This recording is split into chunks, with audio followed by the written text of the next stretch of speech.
Good Friday morning to you, Rockets. Mr. Walter coming to you. We're going to celebrate our birthdays, and then I have some things that I wanted to talk to you about today with some announcements that came out yesterday. I wanted to have a discussion with you today.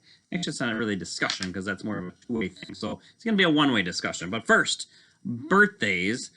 April 18th, which is tomorrow on Saturday, Paige P., one of our fifth grade leaders, celebrates her birthday.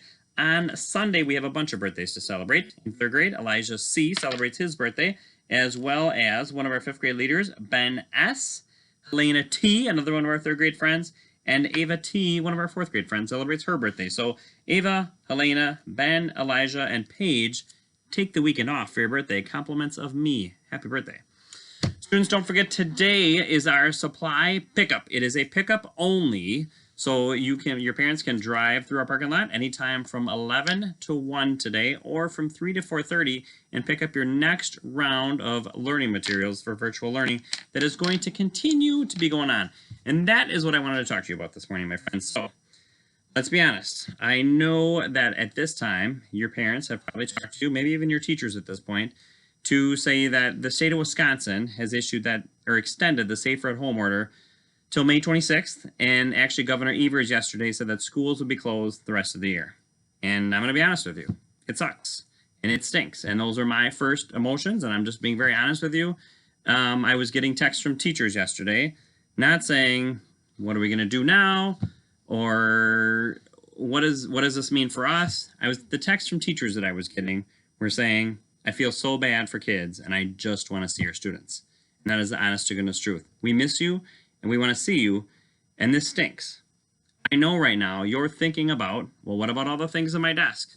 I will tell you, especially you fourth graders, I was looking for recorders for the supply pickup the other day. You have a lot of things in your desk, a lot of snacks, some of which had a peculiar odor at this point in the year, some of which were pretty yummy. I kind of filled up that day. My stomach got full. Just kidding. I did not eat your snacks, fourth graders. Calm down. I know you're thinking about all the things in your desk. I know fifth graders, you're thinking about fifth grade recognition. I know fourth graders, you're thinking about the Madison field trip. I know all of you are thinking about all the field trips, all the parties, all the picnics coming up at the end of the year. We're thinking of those things too, because this is truly not the way that we wanted to close out the year with you. It truly isn't. But what I wanted to say to you is I've been at Riverside for over 20 years. I've been principal for 12 years now at Riverside, and we've experienced a lot of ups and downs. And the one thing that I can tell you is that whenever we've experienced the downs, we always come out stronger. And we will come out stronger in this one too, I promise you. There have been some situations that haven't looked the best, but we've always rallied together and come out on top. So today what I want to talk to you, my friends, is something that we've talked about in announcements before. Words called perseverance. That means sticking with things even when times are tough, and overcoming obstacles. So Mr. Walter's a big sports fan, and I think you can see behind me, I'm a big Packers fan. And I think I've learned a lot of my lessons through sports growing up, but you can use some of these same examples of people, of celebrities, of people in business, maybe even your parents or someone that you know, a neighbor that's been very successful and had to overcome obstacles. Some of the people that I learned from growing up were people like Greg Louganis. Greg Louganis is a 5-time Olympic gold medal champion or Olympic medalist.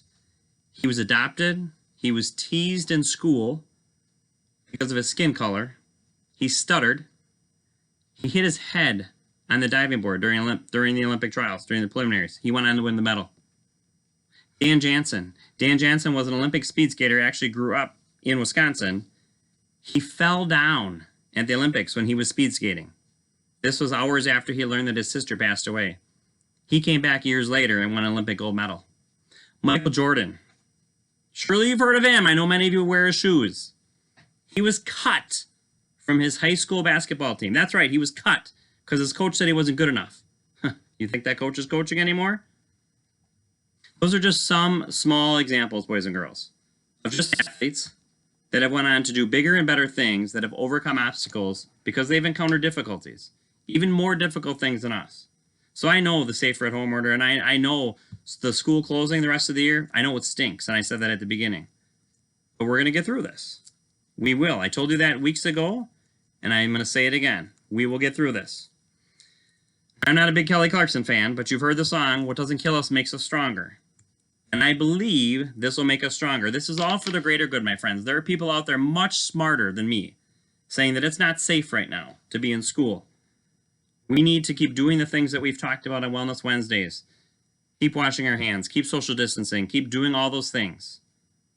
And we are going to come on top. Whenever those restrictions get lifted, whenever we're back together as a school, as a community, we're going to be stronger. Because I truly believe that what doesn't kill us makes us stronger. There are all kinds of examples, and I know if you ask your parents today, maybe that's my challenge to you this weekend, is ask them sometime in their life when they've encountered an obstacle and what happened to them as a result of it. And I'll bet in most of the instances, they came out stronger. So here's what I do know. Your teachers, as I told you at the beginning, the text that I was getting, you were at the forefront of their minds. Now, they have their own kids, and they're trying as best they can to manage their own families, but they're thinking about you. Your teachers have been absolutely amazing. I love the people that I work with. I've been privileged enough to work at Riverside for 20 years, like I said, as principal for 12, and I've worked with some of those same people for all that time. They are amazing people. They always rally together, and they always find creative ways to do it. And I've been amazed by how they've been connecting with you and all the things that they've done above and beyond these few weeks to make it happen for you. Your parents have been absolute positive partners in this process. I know as a parent myself, boys and girls, I have 2 kids that are in this virtual learning process myself, and it's hard to balance it. They're working at home, and they're trying to do the best that they can to understand your teacher's directions and trying to teach you as well. Your parents were your first teacher, and they continue to be your teacher right now. They're doing amazing work as well. And lastly, you, boys and girls, you've been absolutely amazing. You've been engaged with all of us. You're doing the work the best that you can. And now my challenge to you, boys and girls, besides asking your parents about those obstacles, is you got to stick with it. You have to persevere. This is an obstacle. It sure is. But you have to persevere and stick with it through the end of the year. Because we are committed as teachers, your parents are committed to your learning, to not pack up and say it's summertime right now. We still have a lot of school left, and we still have a lot of things we want to teach you. So you got to stick with it and give your best effort as well. And I know, as I said at the beginning, right now in your mind, you're thinking, well, what about all the fun things that we were going to do at the end of the year? We're going to figure it out. We can't be side by side with you, but we're going to figure out how to keep making things fun. As I told you the other night, learning can be fun. We know that, and we're going to figure that out for you. So think about those things as you go forward, boys and girls, and remember what I told you at the beginning. We miss you. We got this, and the one thing that's not going to change is we will continue to be here for you. I promise you that. We are partnering with you together. Make it a great school year, not Rockets. The choice is yours.